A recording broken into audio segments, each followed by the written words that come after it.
All right, so I'll go ahead and welcome the online attendees now. I just want to go ahead and welcome you guys to our first live or in-person ABA session. These are all live, but the big difference is we also have people here in the office that are in attendance as well. So with that said, we're going to go ahead and talk a little bit about Vault and how you can link some of your properties. And just before we start doing that, we start talking about that, let's take a quick a poll here, right? So inside the classroom here, you could just do this by show of hands, but we're going to go ahead and launch the poll. And the first question we're going to ask is, what version of Vault are you using, right? And so there's a few different versions. There's Vault Basic, right? There's Vault Workgroup. There's Vault Professional.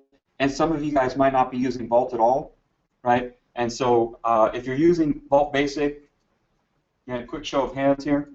All right, so there's a few of you guys here in the training room. Vault Workgroup, right? So no Vault Workgroup takers. How about Vault Professional, right? So there's a few more there, and I imagine the rest, right, are not using Vault, right? So if you're not using Vault just yet, maybe you're considering it and you just want to see what it does or what it's capable of. This is a good place to be, right? So we're just focusing on one feature right now. It's just that, but we definitely want to highlight that because it's one of the most important features. Okay, so second polling question, if you want to go ahead and launch that, the second polling question, right? How do you guys normally look for data? How do you guys normally find files? What criteria do you guys use? So the first way might be to just browse and find by file name, right? That's all. That's what you know. And I see heads shaking. Yes, that's how I do it. Okay, another way might be to go about it would be by job number. I don't know if you guys have like a job number, some kind of property like that, where you guys have to look up everything that pertains to a job, and you look up a job number. And sometimes that's part of the file name. Sometimes it's embedded somewhere as text in the file or something like that. But you guys have like a job number that you guys search for, maybe a job folder, right? I see, especially CR, you guys deal with the AEC industry, and that's something that's prevalent there. Job numbers or jobs that way. Okay, so another option, right, could be similar to job number, customer name. You might have a folder with the customer name, maybe some of your files with prefix with the customer name. So go ahead and answer accordingly in the polls. And then, of course, there's other ways, right? And so if you don't fit into any one of those categories, right, you're probably searching, finding your files in some other way, right? And so, yeah, if you guys can go ahead and answer accordingly, and just looking at the polls there, most people just do it by file name. Okay, so a very large percentage do it by file name. About 64 so far in the polls. 24% in the polls say they do it by job number. Okay, so that's a pretty good part of the population. So customer name, not so much. But with that said, right, we're going to go ahead and tie that into your properties, right? A lot of customers have unique properties that they want to track and work with, and so we're going to see how we can do this. So we'll go and move on here. So our goal in doing this, right, we want to go ahead and save our customers time by showing them how to do this. And if we can find files faster, we should be able to save on time. I mean, one of the first things we ask when we talk to customers in regards to Vault or their data management, how they manage their files, is how long does it take you to find a file, right? And simply having Vault lets you search all kinds of properties just by default. But you add in your custom properties, right, and you should find things faster. You should find things faster. The other thing we want to do is avoid errors, right? We want to get the right files to the right people at the right time, right? So again, having these properties can help. In some cases, it can make sure that these properties are filled out correctly. Okay. Sometimes you have a space in your title block that hasn't been filled out correctly. It's blank. That's even worse, missing information, right? We want to make sure it's filled out correctly, and showing you guys how to fill out these properties or link these properties inside of Vault should help with that. Okay. So if we can do both of those things, if we can help you guys with both of those things. Hopefully, we can accomplish some of our goals here today. So, with that said, right, let's talk about how we're going to do it. We know we're going to link properties, right? But before we even go there, let's talk a little bit about the files themselves. You have data that's stored in your CAD files, sometimes even Word files. So it doesn't even have to be CAD data, right?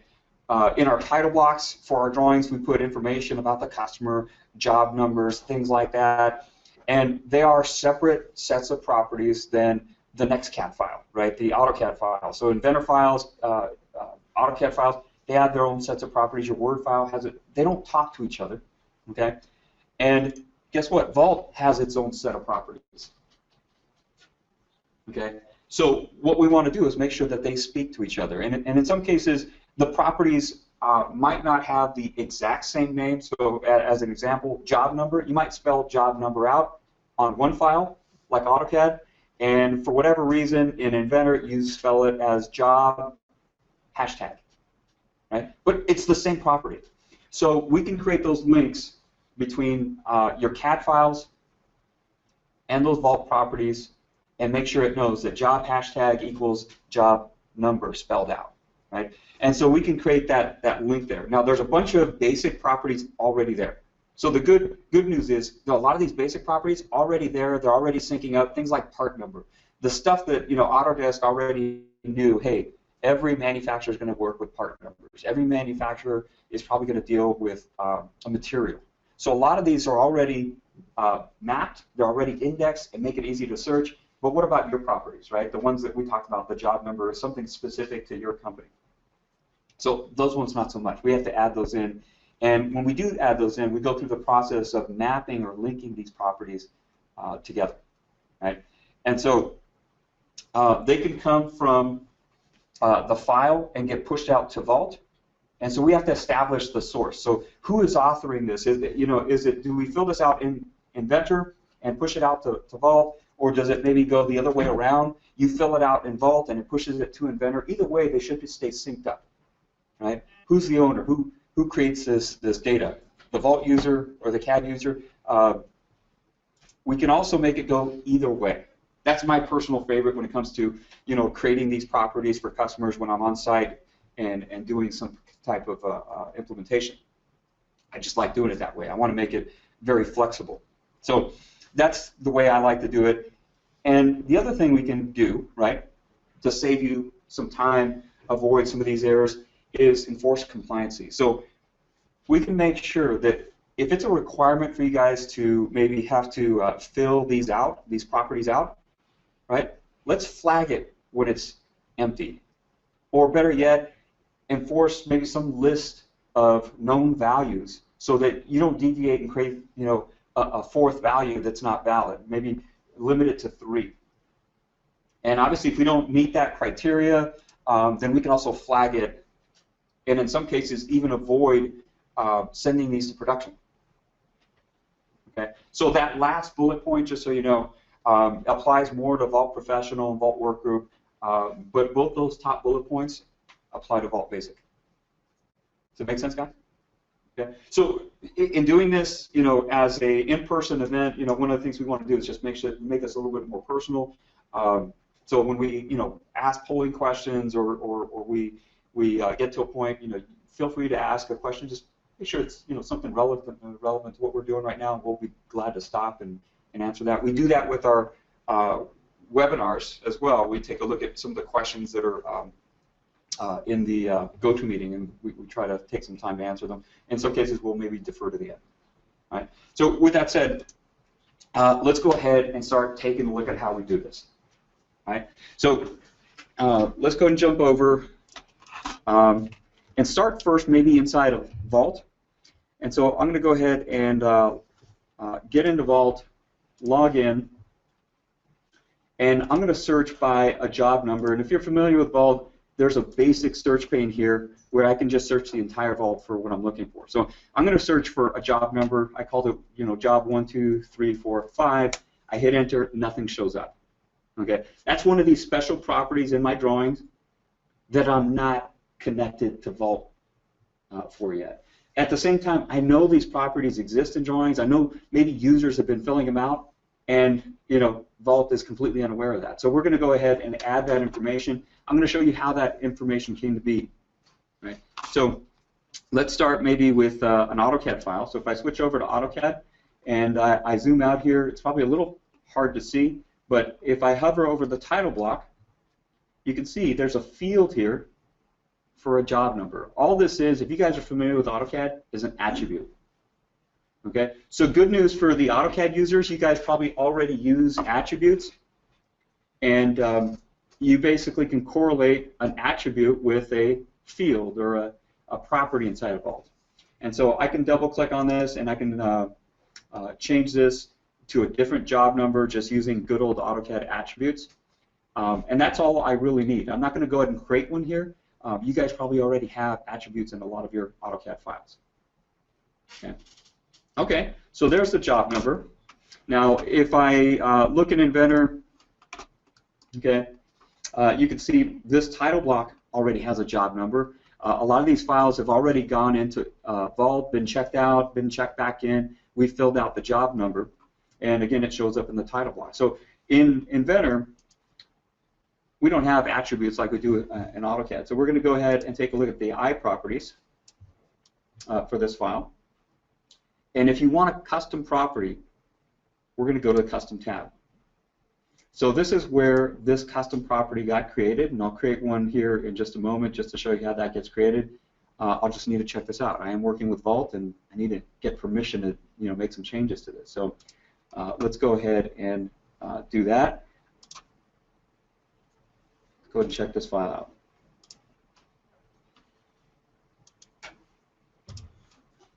Okay. So with that said, if I go over here to Custom and I want to create a different file type or a different property, I can go ahead and add this. Let's go ahead and add one that says maybe Customer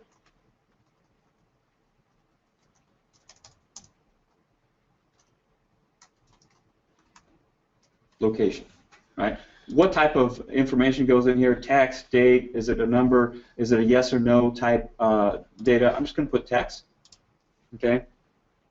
And I'm going to put a value for that. That's all it takes to create a custom property, okay? Now, to relate that to Vault, right, we've got to take an extra step here. You had a question. That value you put in, that will become the default? Nope, that'll be the unique value for this one file. The next file. Yeah, that's just for this one file. So, good question. Right. So with that said, I'm going to go ahead and I'm going to click OK for right now. And I'm not going to check it in just yet. Instead, I'm going to go back to Vault and start making the links or the associations into these Vault properties. So back to Vault here. Okay. For Inventor files, it's going to be a little bit different than AutoCAD, but we're going to start just by linking maybe the Inventor files. You need to be an administrator. You need to have the admin role inside of Vault to be able to do this. And so I'm going to go to Tools, Administration, Vault Settings. And when I look at behaviors, there's a area here that's dedicated to properties. So I can go to Properties, and this is where I'm going to create my own custom property. These are all the properties. I didn't really change anything here. This is how it is by default. They get tracked inside of Vault. Okay, you'll notice icons here on the left-hand side, and some of these are user-defined properties. Some of these have a little sprocket or cog next to them. Those are Vault properties. They get tracked by Vault, but if you look at some of these here, checked by, these get filled in by users typically at some point. They're called user properties. So for us, we're going to go ahead and click New.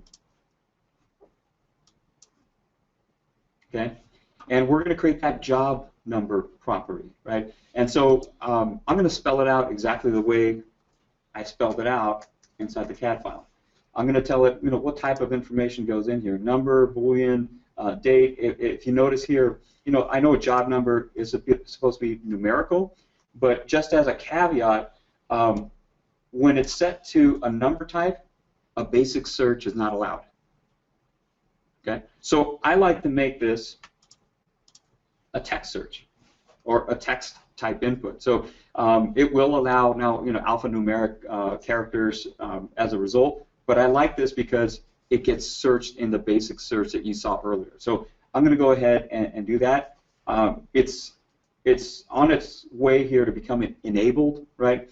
I just got to tell it now what it gets used on. So here, this is something that's not in Vault Basic. These categories, this is something unique to Vault Professional. But I can filter out which files should get this and which ones shouldn't. So I'm going to put a check next to file. And so files categorized as engineering files, yes, I want those. As base files, yes. Maybe some of these other file types don't get it. Word documents, Office documents, not worried about getting a job number on there. Okay, but I get to control which ones get it, which ones don't. And when I click close, you'll see here on the right-hand side, the right-hand side has been populated, and I can set settings for the base files as opposed to the engineering files. Okay, so what do these settings look like? Well, we can enable the search, right, obviously, but we can also tell it that it maybe should start with an initial value. Maybe the job number should start at 00001. Okay, so we could also create a drop-down list where they have to choose from one of maybe 5 values. Okay, so we got lots of options. Do we want to enforce this value? In other words, we can't do certain things without actually filling it out and letting us know that we're out of compliance. Okay, so I'm not going to use those options just yet. Okay, I'm going to take these defaults. I'll come back to this and add some information, but I am going to map it. Okay, this is where we now make the link between the CAD file and Vault. Okay, so job number can exist in AutoCAD and it can exist in Inventor. Right, so when I go to the mapping portion of it, okay, I'm going to click here to add a new mapping. Okay, who's the provider or what type of file is providing this information? Right, I'll click on the pull down and we'll go and find Inventor files.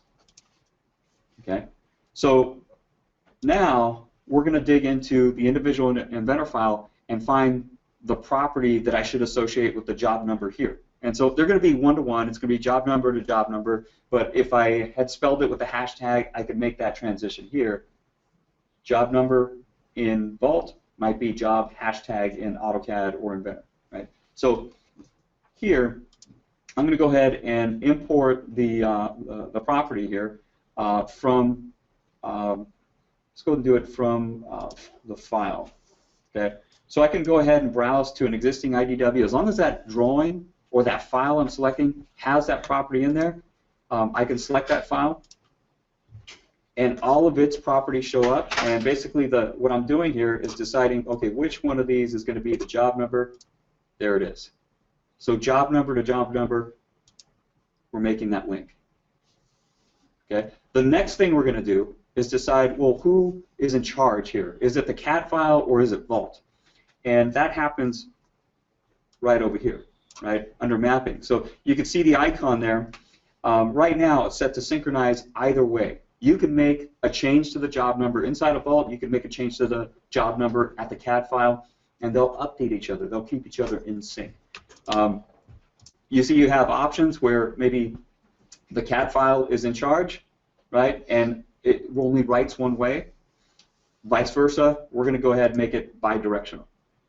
Okay. We also have the option to force it to create that property in files that don't currently have that property. So if you ever open up an Inventor file that maybe came from a customer or a vendor and they don't even have a job number, right? We could force it to create that property even though it doesn't exist in that file. Okay. So I'm going to say no to that for right now. Okay. And it's pretty much ready to go. I'm going to go ahead and click OK. Okay, we'll come back to the AutoCAD one in just a second, but that's now something that can be tracked, and you can see the job number here. It's now something that we can see in either Inventor or AutoCAD. Okay, so the AutoCAD one is going to be a little bit different. Okay, if I were to try to map it right now, I couldn't see the AutoCAD property. So with that said, right, let's take a look at the difference. for AutoCAD files, we want to track attribute values, and so we have to go to the console, right? When I talk about the console, you have to be in front of the server where Vault resides and log into it. Okay.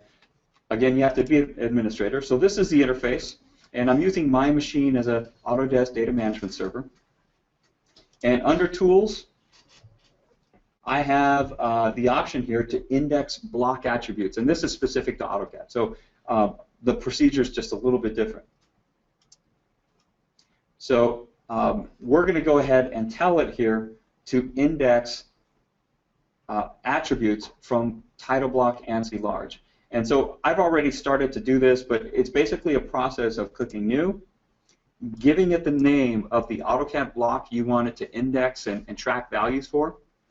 And once you do, you click OK. It shows up here in the list. You can simply close this. Okay. Now the server will check AutoCAD files for that block. Okay, and access properties from it. So that has to happen before we can access those properties. So if I come back to the client where I was setting up that handshake between the properties here, I'm going to go ahead and edit the job number again. Okay. And I want these to all be the same. Job number in AutoCAD, job number in Inventor, job number in Vault, right? I want to make sure they're all the same property. So I'm going to add another mapping. This time I'm going to add it for AutoCAD. Whoops, I skipped over a step there. Okay.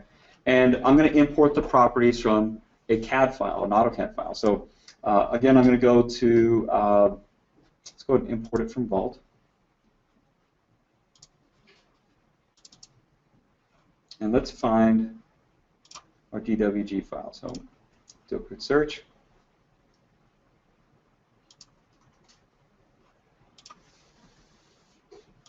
There we go. So I know this file right here has that property in the title block. I'm going to go ahead and click OK. We'll select it. Okay. And all of its properties should show up here. There we go.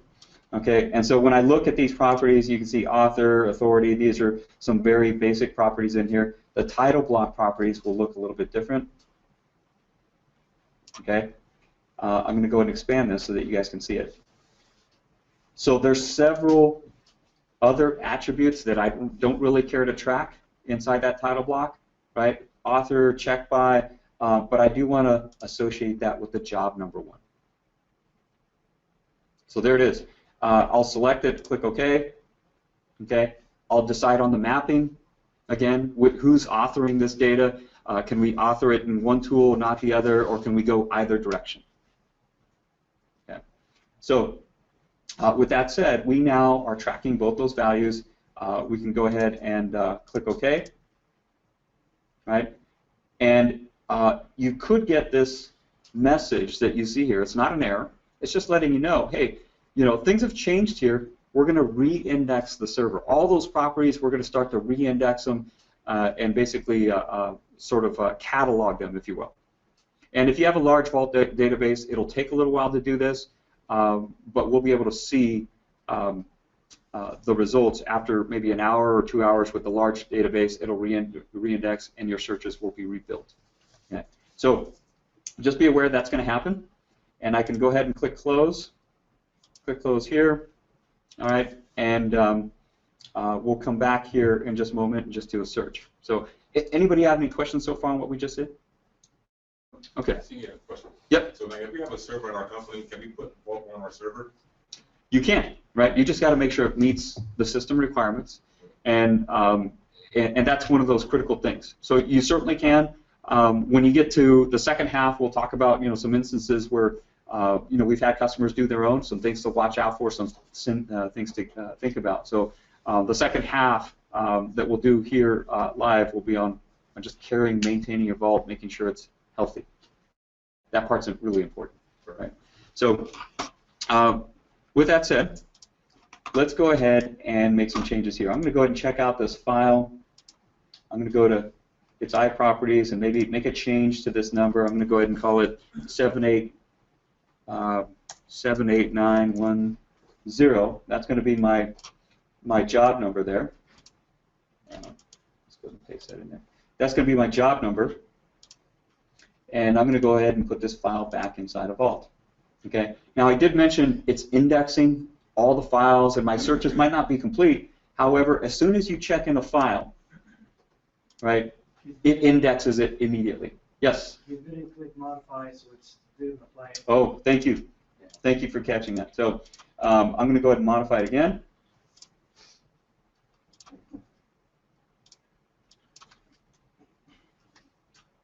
There we go. Now I've actually made the change, and I'll go ahead and check in this file.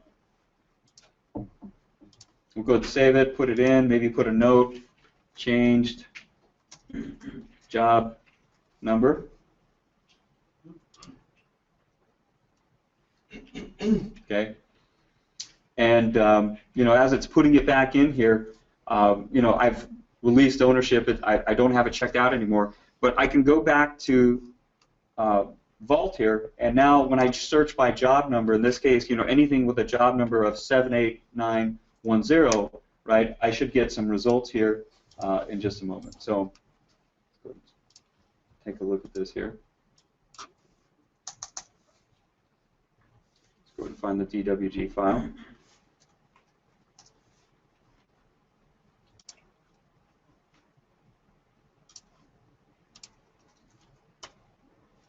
Okay, so here's the file that we just modified, and it wasn't seeing any job number just a moment ago. If I go ahead and, oh, that's the wrong file. Let's go ahead and take a look at the IDW.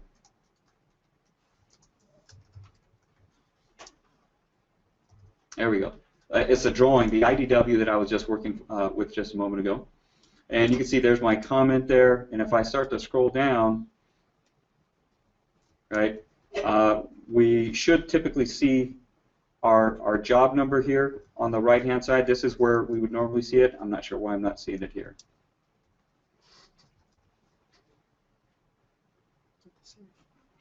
Okay. Yeah, so it is the same file. I think somebody was asking that just a second ago. Are they sorted alphabetically? They are sorted alphabetically here on the right-hand side. I just don't think it's seeing it just yet. Okay, but it does separate the values over here from system values, right? And our values here are user-defined values. So let me make sure I'm looking at the right file, and I think I am.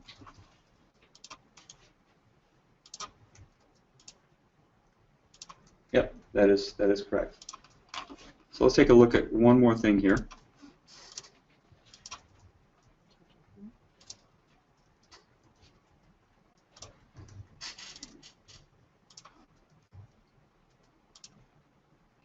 Okay, so when we go to administer these, let's take a look at that job number one more time.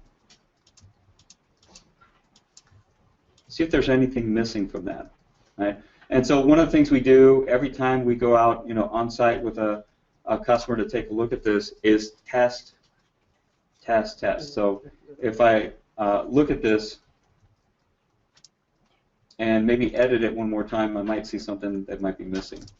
So file, base, engineering, both of those are covered. Okay.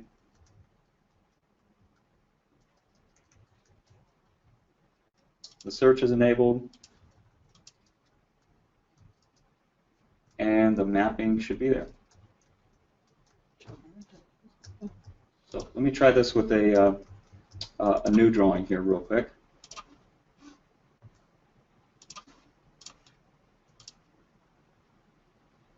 Let's do a save as.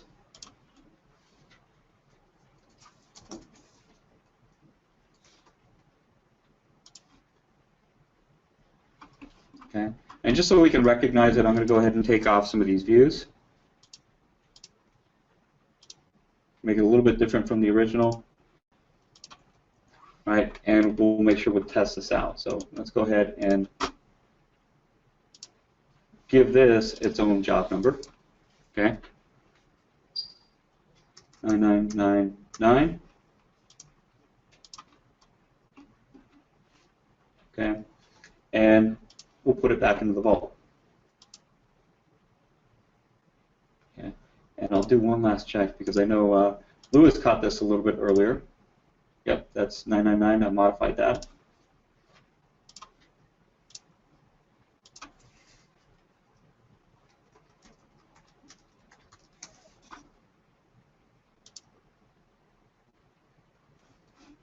All right, and let's see if we can go ahead and find this now inside our vault. So if we search for just a file name, we know that indexes, it finds it very quickly, and we can take a look and see, okay, that one is getting the job number. So I'm not sure why the other one is. I don't know if it's a process of still indexing that, but to test it out one more time and make sure, you know, it is in the basic search, I'm just going to do a search for anything with a 9999, right? I'll hit enter, and that shows up as a result. Okay. So to verify this, right, sometimes in your results, what you'll see is a file here, but you don't know why or how it found that value. So now that it's a property that is being recognized by Vault, I can add this almost anywhere and everywhere inside of Vault by customizing our view. Okay. So I can add this here as a field. And one of the fields that just got added a moment ago was a job number. So we can go ahead and add job number here on the right-hand side in our status and track that and visualize that here as well, and just kind of verify that you know, some of these values are correct. So I'm going to go ahead and add it, move it up, and you'll see it shows up here as a job number, and I can verify every time I do a search that that job number matches my search here. Okay. So with that said, we'll go ahead and test one more thing on this out. Right? We're going to go ahead and make this something that has to be filled out a certain way. Okay. Has to have a value. So if we go back up to the administration side of things, okay, we go to behaviors and start to look at our properties again. For the job number, let's go and find that. There it is. We'll edit the way that that's used. And we're going to make sure that if there's a file that gets created and doesn't have that filled out, Vault's going to let us know that it's not, you know, filled out. So it's not compliant. So required value, true. We'll go ahead and click OK. Click close again. Okay. And I mentioned that we can, you know, basically change this value in Vault or in the CAD file, right? So now that I see it here, I selected this file, I see the value 999. I'm going to show you we can edit this in Vault and write the property back. So if I choose to edit that property, I can go ahead and change the value to 7, 8, 9, 10, right? And if I click OK, it goes through, lets you know that it successfully changed the value in both the CAD file and inside of Vault. Okay, so good stuff. I can make corrections inside of Vault. And if I look at the history, it shows two versions, the original one where I tested it, and then as of right now, just changing that property created a new version in the history. Okay? Now here's the compliancy part of this, right? I'm going to go back, try to change this and blank it out. And if I choose to edit that property, right, as soon as I click away to try to click OK and close, I get this. Everybody see that? A little warning. And in some cases, you know, it'll still let me do it, okay? But in some cases, when you're working with Vault Professional, you can release these files so that certain users could suddenly see it and know that it's a recognized release to production file, right? It'll keep you from releasing it. Okay. So this is something that's pretty powerful that can keep you from sending out mistakes or things that maybe are incomplete with that file out to the field. Okay. By the way, if I were to open up that drawing, the title block would update. So let's go ahead and just test that out real quick. I'm going to change the type of file or the way this works so that it recognizes revisions and sees a revision C, B, so on. So I'm going to make it an engineering category file. And just by doing that, it now sees that, you know, it's a revision A, it's a work in progress, and at some point I want to release it, but I'm not compliant. You could already see that here. Okay? So if I try to release it, right, I'm going to change the state, and I'm going to try to release it. One of the requirements for releasing it is that the file is compliant. It checks for any other compliances. There could be more than just that. And when I go ahead and click OK to try to release this to manufacturing as release A, it barks at me and says, you can't. Some properties do not match the predefined criteria. Please ensure all properties are in compliance. It's forcing me to make that fix and make it right.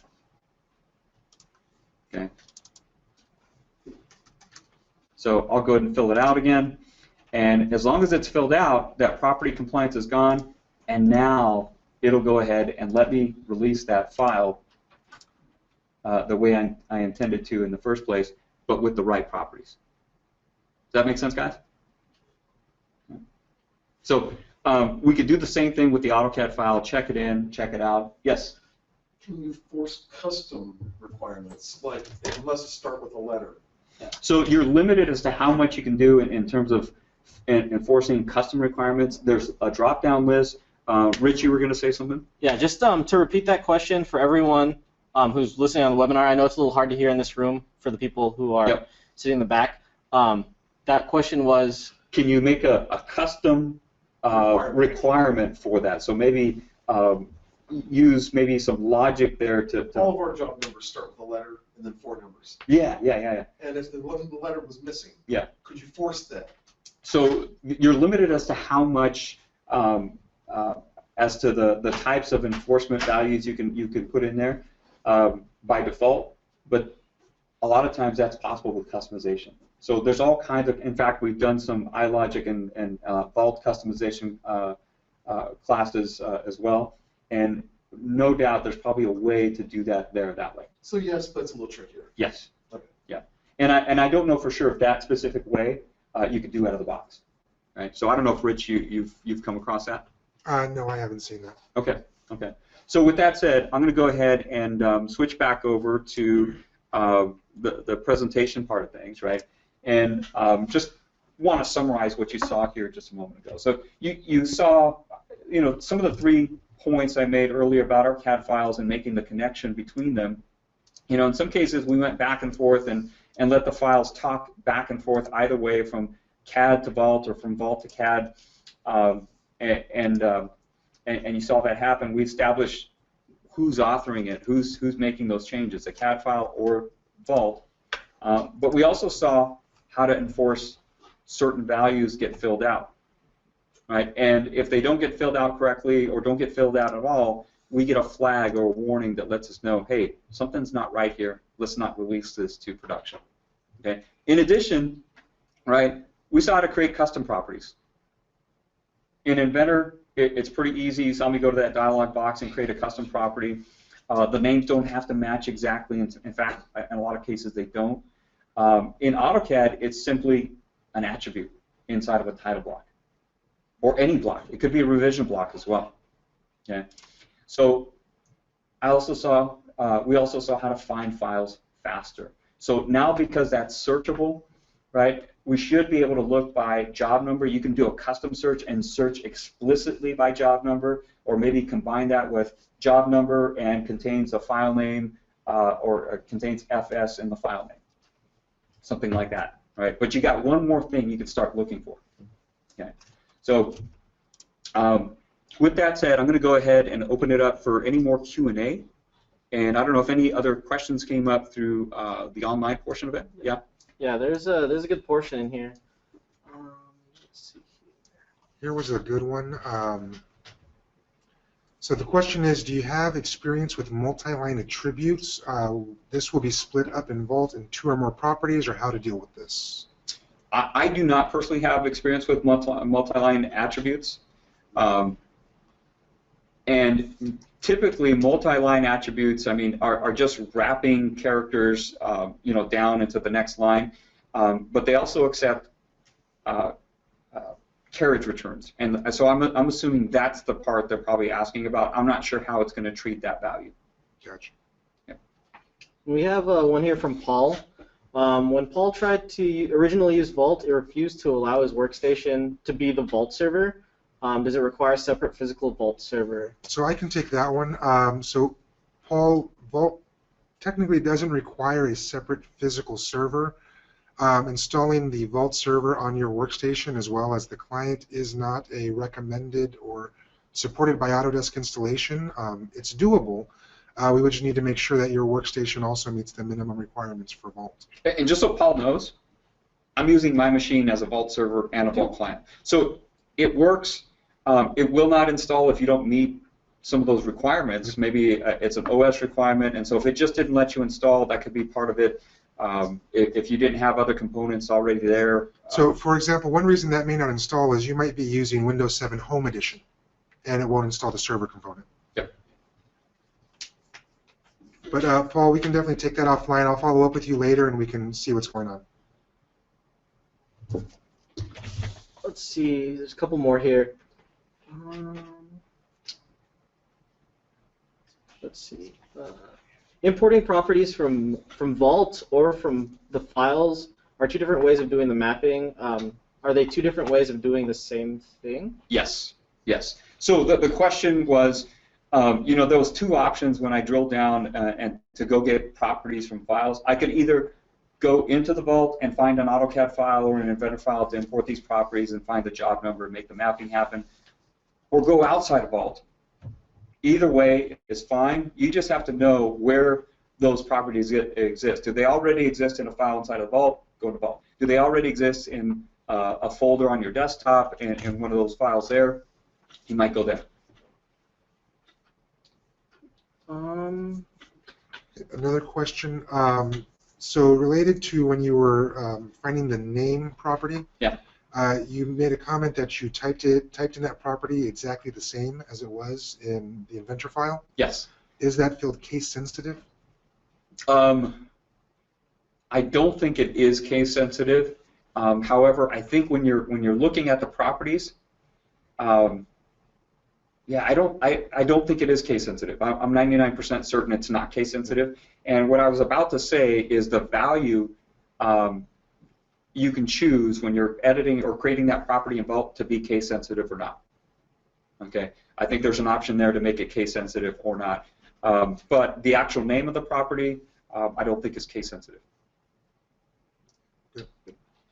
Then one here from Matt. Can you use parameters in AutoCAD to populate fields in the Vault? I don't think you can use parameters unless they somehow tie in as an attribute.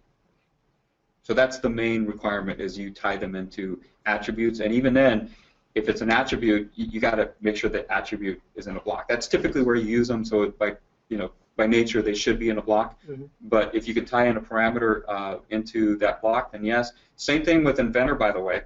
If you can populate one of those properties automatically by creating a formula or parameter automatically through the dimensions that you put in your sketches or something like that, absolutely.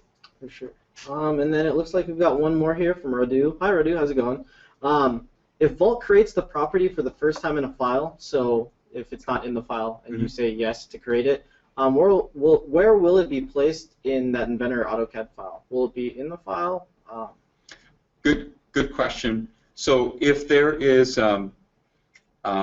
if there isn't like a block that contains that value or something, it's just a property. It's just a property. It goes with the file. It doesn't necessarily show up on the drawing. And there's several properties like that. Things like drawn, or no, I shouldn't say drawn by. There's several properties like that, maybe like modified date. It's not something that shows up in the drawing, but it's a property file that you can search by and look for. Once that's created as a property, can that then be incorporated into an attribute? Yes. Yeah. And then in AutoCAD, if there's like a title block, it'll put it in there if there was that slot. If not, it'll just create itself as a property, right? That's correct. Okay. Cool. I think we've covered all of the questions in the Q&A section there. Anyone in the room have any questions? No. No? All right. So those at home or in, I guess, your office might be asking why I keep asking people in the room. I'm going to change the camera right now. Hello. I'm here in the training room. Today we do have like a special, what we call like KETIV AVA double header. It's ESPN, you know. And all these people are customers and AVA viewers, much like yourselves, just local, who've taken advantage of a special thing we're doing today. So what we're doing, Rich, if you want to explain, afterwards we're going to be doing an in-house vault workshop. Yeah, so the workshop after AVA, we're going to take a quick break and we're going to come back, is about vault care. So the steps to take to properly take care of and maintain your vault. Yeah, and that's for the people here in-house who've taken this opportunity to do so. We may take that recording and provide it to the people who are watching from their office right now, but it will not be going live as this is right now. We might even dedicate a session to it later, but if you do have any questions about that, go ahead and let us know in the poll after the survey afterwards, and we'll definitely go about that. If you go to the next slide, Hop. Yep. So we do have a couple of announcements here.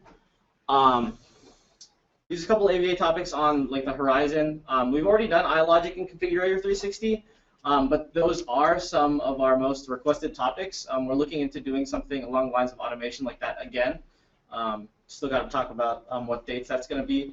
Next week's session is, I'm actually doing that session, and it's about one of the new features in AutoCAD 2017. Which is the ability to import PDFs with vector data and convert those into usable lines and text that you can edit in your AutoCAD file. Also, big note, found out about this a couple days ago. For those of you who are on current maintenance plans or current subscriptions and are using Inventor 2017, Inventor 2017 R2 released a couple days ago. That's free for you to go ahead and download if you're on current maintenance or subscription. If you need any help finding those, it's kind of similar to 2016 R2. You go into your account portal to do so. If you do need any help with that, go ahead and give us a call at Lifeline, and we'll definitely make sure that's taken care of for you. Okay, so with that said, we're going to go ahead and close out here. And we want to go ahead and invite you to maybe join us on social media. You can see some of the addresses there or the links there. And we just want to say thank you. Thanks for joining us today. Thank you. Thank you.